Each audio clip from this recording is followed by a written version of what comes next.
again, there's just no such thing as electrical muscle, you know, and you got to keep that combustion engine alive.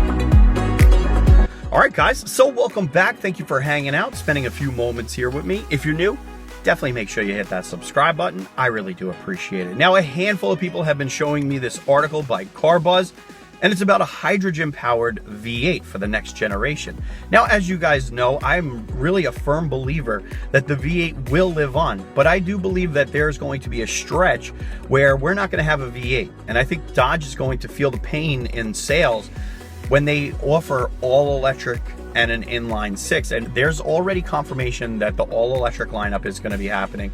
They plan on revealing it within the next year or so.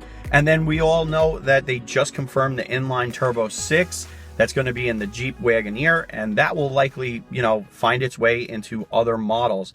And, you know, I think we're going to go through a very, you know, a rough patch of 5 or 6 years before we see a rebirth of the V8. Now, this article kind of goes over the hydrogen and how it's going to save the combustion engine. And, you know, I really want to believe it, just like everybody out there.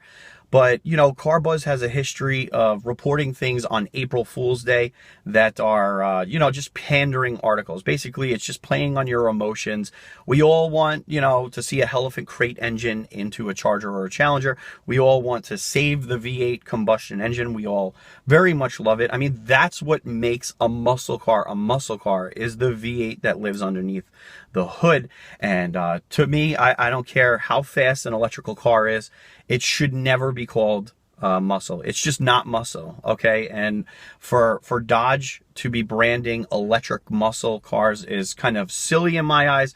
And I think that they're going to see the reaction in sales when they do go down that path. I believe that we have 3 or 4 years left of the current lineup of Hemis, at which point they will roll out electrical vehicles and inline sixes.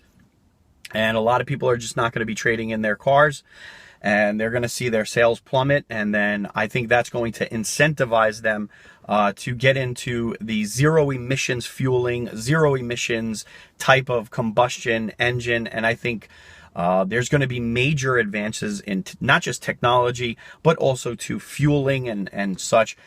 To a point where the combustion engine the V8, at least it'll be a small V8 in the beginning, and it'll keep going, and the displacement will continue growing because the technology will support that kind of larger V8 at some point. I think you're going to see a resurgence of the V8 in the next 15 to 20 years. It's going to be very different. It's going to be like what we have. When you look at the late 60s and the 70s, the way that those guys looked at their V8s and the V8s that we currently have, they're very different. And, you know, the ones that we have right now have a lot of technology in there.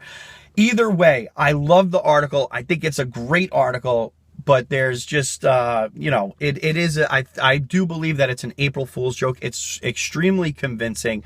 I'm going to put the article in this, at the end of this video. I think it's a good read, okay? And I do believe that there's some level of truth to it. Hydrogen, I don't know if is going to be the answer. Each time I've researched hydrogen powered cars, I mean, when you start the car up, it sounds almost exactly like an electrical car. You just don't even realize that the thing is on. So I don't know if hydrogen is necessarily the answer to saving the combustion engine. That being said, I do believe that, you know, there's a lot of these car manufacturers that understand that big part of driving a performance vehicle is actually hearing some kind of an exhaust. Now, obviously, hydrogen doesn't really have any kind of emissions. There's no tailpipe pollution at all. That being said, I still think that there's other avenues that will be explored down the road. It's going to be a lot of people that are not going to be into, you know, very fast inline sixes and very fast all electric vehicles. And I think Dodge is going to see the sales, and they're going to realize that they need to get that V8 back. They need to cater to a lot of the Mopar guys. So, you know, it is nice to read an article like that. I do think it's a little bit of pandering, similar to like all those Ghoul videos or those Ghoul articles. And I'll tell you, the Ghoul videos do absolutely insane on my channel. And the reason why is because it's like this article right here. It plays into the arms of what the Mopar community really, really wants. And unfortunately, you know, Dodge is heading in a direction that it makes, you know, staying in this Mopar news kind of route a little bit on the hard side. It's hard to keep reporting, you know, what they're doing when you disagree with the route that they're headed down. I think that they are going to hurt their brand. Again, there's just no such thing as electrical muscle, you know, and you got to keep that combustion engine alive.